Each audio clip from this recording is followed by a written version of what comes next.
तो चलिए अब इलेक्ट्रिक चार्ज एंड फील्ड का अगला क्वेश्चन देखते हैं। इसमें कह रहा है a small uncharged conducting sphere is placed in contact with an identical sphere but having 4 × 10⁻⁸ coulomb चार्ज। यानी कि दो कंडक्टिंग स्फीयर हैं, एक जो है वो अनचार्ज है लेकिन दूसरे पे चार्ज दिया हुआ है और दोनों के दोनों आइडेंटिकल है, यानी सेम मास है और सेम रेडियस है। And then removed to a distance such that the force of repulsion between them is 9 × 10⁻³ newton. तो दोनों को कॉन्टैक्ट में लाया जाता है, उसके बाद उनको फिर अलग कर दिया जाता है और अलग करने के बाद जो उनके बीच में फोर्स लग रहा है वो 9 × 10⁻³ न्यूटन दिया हुआ है। तो हमें पता करना है द डिस्टेंस बिटवीन देम, उनके बीच में कितना डिस्टेंस है कि ये फोर्स लग रहा है। तो चलिए देखते हैं।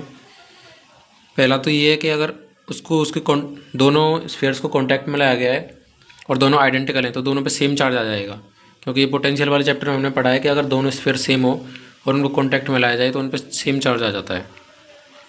तो कॉन्टैक्ट में लाने के बाद जो पहली बार चार्ज होगा वो होगा 2 × 10⁻⁸ कूलम,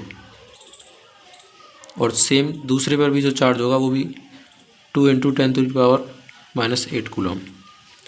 अब मान लो इनके बीच में डिस्टेंस जो है वो आर है, उसको आर मान लेते हैं। तो इनके बीच में जो फोर्स लगेगा वो हम जानते हैं कूलम्स लॉ थे K Q1 Q2/r²।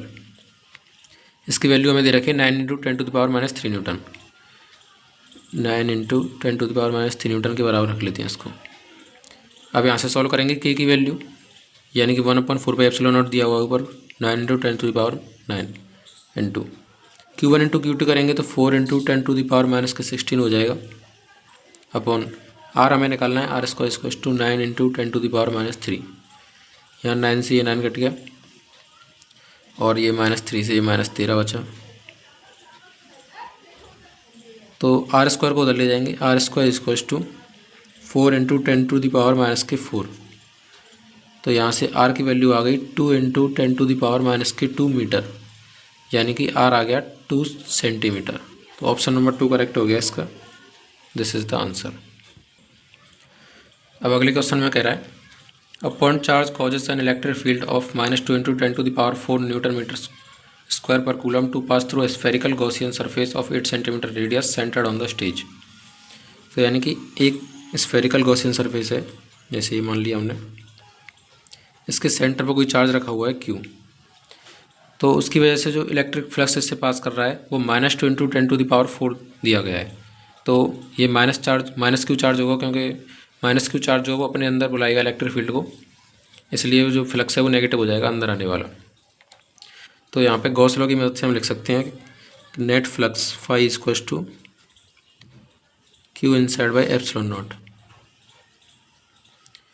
तो फाई हमें दिया गया है -2 × 10⁻⁴ = Q इनसाइड हमें निकालना है कि कितना चार्ज है उसके अंदर, the value of point charge upon, क्योंकि Q जो है वो पूरा का पूरा अंदर है, इसके सेंटर पर रखा गया है, और ε0 की वैल्यू हमें दी गई है 8.85 × 10⁻12। तो यहाँ से Q निकाल लेते हैं, सीधा आ जाएगा -17.7 × 10⁻8 कूलम। ये आंसर हो गया इस क्वेश्चन का।